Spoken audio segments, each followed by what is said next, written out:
اسے انگریز نے ایک خطرناک سازش کے ذریعے پاکستان کا پہلا وزیر خارجہ بنوایا، جس نے اسلام کو مرزا قادیانی سے زیادہ نقصان پہنچایا، جو ساری زندگی پوری دنیا میں مرزا قادیانی کو اللہ کا نبی اور رسول متعارف کراتا رہا۔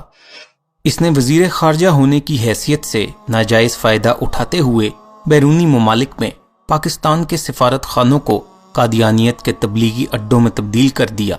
اس نے پاکستان کے کلیدی عہدوں پر قادیانیوں کو تعینات کروایا، جس سے سرکاری اداروں میں قادیانیوں کو زبردست اثر و رسوخ حاصل ہو گیا۔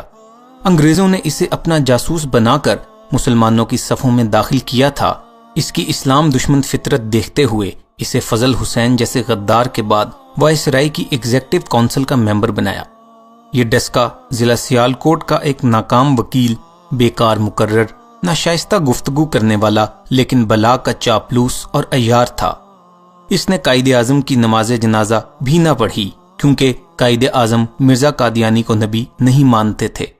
اس نے قادیانی مبلغین کی سینکڑوں جماعتیں بیرونی ممالک میں قادیانیت کی تبلیغ کے لیے بھجوائیں اور تبلیغ اسلام فنڈ کے نام پر کروڑوں روپے حکومت سے دلوائے۔ اس نے اپنے آقاؤں کی دی ہوئی پالیسی کے مطابق ساری زندگی برادر اسلامی ممالک سے پاکستان کے تعلقات کشیدہ رکھے۔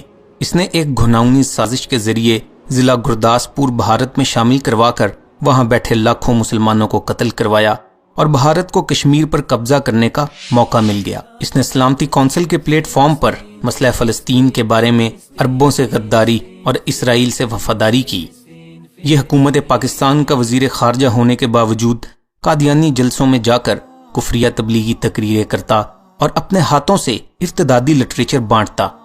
جب اس کی ارتدادی سرگرمیوں سے تنگ آ کر پاکستان کے مسلمانوں نے 1953 کی تحریک ختم نبوت چلائی، جس میں اس کو وزارت خارجہ سے ہٹانے کا مطالبہ کیا، لیکن اس وقت کے قادیانی نوازوں نے 10,000 مسلمانوں کو تو شہید کر دیا، 2 لاکھ عاشقان رسول کو قید تو کر لیا، لیکن اس استعماری مہرے کو وزارت خارجہ سے نہ ہٹایا۔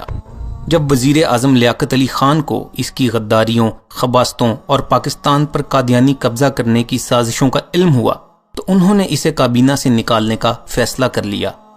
راولپنڈی کے لیاقت باغ میں ایک عظیم الشان جلسہ میں لیاقت علی خان نے اسے کابینہ سے نکالنے کا اعلان کرنا تھا، لیکن لیاقت علی خان ابھی سٹیج پر آ کر اپنی تقریر کے چند الفاظ بول سکے تھے کہ اس کے لے پالک جرمن نژاد قادیانی بیٹے نے لیاقت علی خان پر فائرنگ کر کے انہیں شہید کر دیا۔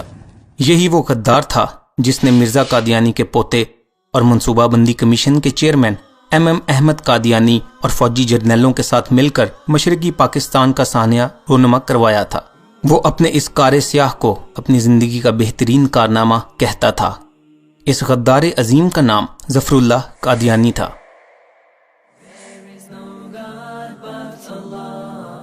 Muhammad is his messenger.